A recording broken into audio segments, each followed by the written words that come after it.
안녕하세요. 재테크농부입니다. 최근에 제가 영상을 올리지 못했는데요. 다른 업무들이 많아서 영상을 업로드하지 못했습니다. 이제는 다시 예전처럼 영상을 업로드할 예정이니 참고 부탁드립니다. 오늘은 엔비디아 얘기를 해보려고 합니다. 엔비디아가 올해 초 약세를 보이다가 다시 급등하면서 이제는 애플을 제치고 세계 시가총액 1위 기업이 되었습니다. CES 이후 기대감이 많이 줄어들면서 주가가 횡보하면서 하락하는 시기가 있었는데요. 최근 트럼프의 스타게이트 프로젝트 등으로 다시 급등하고 있습니다. 다만 앞으로 엔비디아 주가가 조정을 받거나 하락하더라도 저는 걱정할 필요가 없다고 생각합니다. 최근 엔비디아 주가에 악재로 작용하는 이유수들은 바로 빅테크들의 자체 칩 개발 소식입니다. 왜냐하면 엔비디아가 독점하고 있는 AI 칩 시장을 자체 칩이 뺏어갈 수 있기 때문이죠. 하지만 엔비디아는 그렇게 호락호락하지 않습니다. 대만 언론 보도인데 이 제목을 해석하자면 AI 전선이 확장되고 있으며 엔비디아는 ASIC 시장을 공략하고 대만 기업의 고객을 적극적으로 끌어들이고 있다라고 보도했습니다. 대만을 ASIC 연구개발 거점으로 삼아 현지의 뛰어난 반도체 인재를 흡수하려는 계획 중이며 이로 인해 대만 내 주요 IC 설계 업체들은 인력 유출 위기에 직면해 있다고 합니다.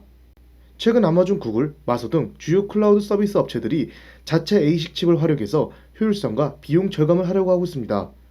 엔비디아도 이에 대응하여 ASIC 부분 및 고객 맞춤형 서비스 확대에 박차를 가하고 있는 상황입니다.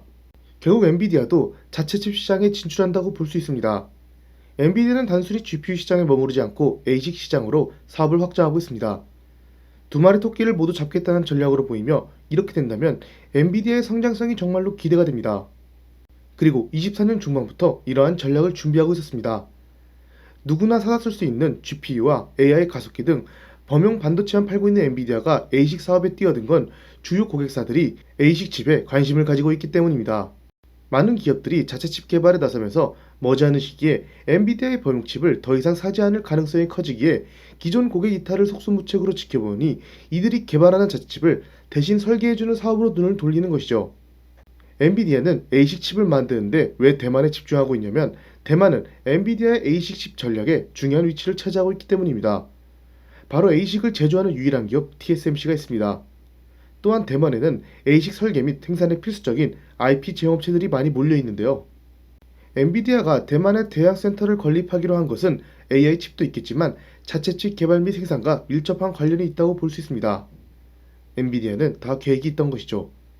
그렇다면 자체 칩 시장에서 경쟁자는 누구일까요?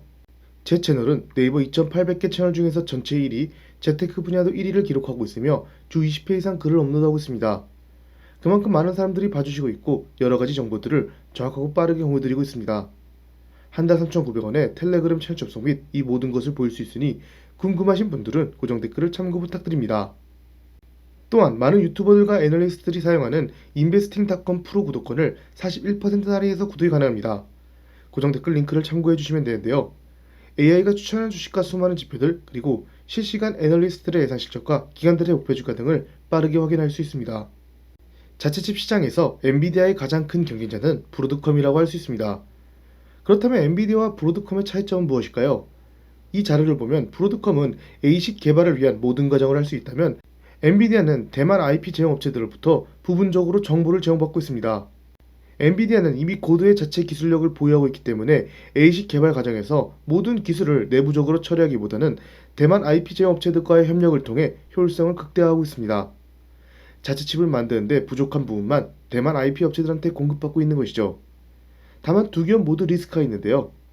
바로 대만의 지정학적 리스크입니다. 최근 시진핑 중국 국가주석은 신년사에서 어떻게든 대만을 통일하겠다는 의지를 보여주었습니다. 그리고 최악의 경우 무력 충돌도 발생할 수 있는데 전쟁은 중국 내부적으로 민심이 좋지 않은 가운데 다시 한번 중국 국민들을 똘똘 뭉치고 관심을 돌릴 수 있는 방법 중 하나이기 때문입니다. 다만 전문가들은 대만 무력 통일에 대해서는 쉽지 않을 것이란 분석이 많습니다. 트럼프가 하나의 중국 원칙을 지키고 대만에 군대를 파견하거나 합동훈련을 실시하는 등의 군사 도발을 억제한다면 중국은 앞으로의 현상을 유지할 가능성이 크다고 분석했습니다. 그리고 보시다시피 트럼프와 중국 사이가 지금 당장은 나빠 보이지 않습니다. 오늘 자료를 찾으면서 역시나 엔비디아는 엔비디아라고 생각했습니다. AI 시장에서 선두를 달리는 대장주로서 엔비디아는 AI 시장의 변화를 누구보다 빠르게 포착하고 준비하고 있습니다. AI 기술의 최종 단계는 로봇이며 엔비디아의 CEO 젠슨 항은 로봇 기술의 중요성을 지속적으로 강조해왔습니다. 젠슨항은 로봇 개발에 대한 준비를 꾸준히 진행하며 이를 엔비디아의 핵심 전략 중 하나로 삼고 있습니다. 또한 자체 칩 시장에서도 엔비디아는 경쟁자가 아닌 협력자의 역할을 하고 있습니다. 엔비디아의 기술력이 반영된 자체 칩을 통해 AI 관련 시장의 전반적인 기술 생태계를 엔비디아 중심으로 확대해가고 있습니다. 따라서 최근 빅테크 기업들의 자체 칩 개발로 인해 엔비디아 주가가 일시적으로 하락했다고 해서 지나치게 우려할 필요는 없다고 생각합니다. 엔비디아는 이러한 상황에서도 성장세를 이어가며 기술력과 시장 점유율을 더욱 강화하고 있으며 이는 엔비디아가 미래에도 더 크게 성장할 수 있다는 뜻이기도 합니다. 저는 엔비디아 추매를 계획하고 있는데 자세한 내용은 고정 댓글 글을 참고 부탁드립니다. 새해 복 많이 받으세요. 감사합니다. 절대 투자 추천 영상이 아닌 개인적인 의견이니 참고 한번 부탁드립니다. 지금까지 제 영상을 봐주셔서 감사합니다. 구독과 좋아요 한번 부탁드립니다.